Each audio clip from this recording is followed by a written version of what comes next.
there's two ways to write a book. One is you've been doing something for 20 years and you've already like got all the expertise and you put it into a book to share more broadly. But the second way, and this is the same for a podcast too, is you have a huge curiosity about a question.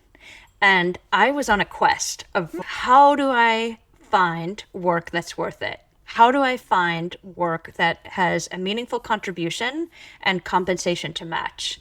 And I originally started with just, okay, well, let's figure out business for good. But very quickly on, I realized you can't tell ambitious people to give up income. That is not going to be a solution that can be like an everyday solution. So you're going to have to figure out a way to get for people to be able to live the life they want to live, but also feel incredibly rewarded from the contribution that they're making. And so that's sort of the corner that I ended up focusing on. And the highlight, I will say, is it was not hard to find these people to interview for the book. So much so that I ended up putting people on a podcast too. And they're not diamonds in the rough. Yes, they are diamonds, but they are so many more of these people that I realized. And part of my mission is to really highlight these pathways of opportunities and show how other people have been able to craft a career that's good for them, good for the world,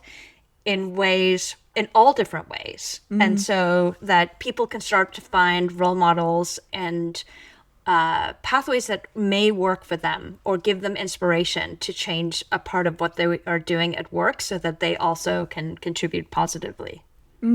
I particularly liked that aspect of the book, the interviews, and not just interviews, but the sort of threads of the people that kind of carry through, because the theory and the framework is also great and incredibly helpful, and would like to talk about that in more detail. But then to have the real world examples of Grace and Debbie and all these people, of Yeah. how they've actually kind of put that into practice. I think it helps you to picture yourself in those scenarios and sort of ask yourself those questions.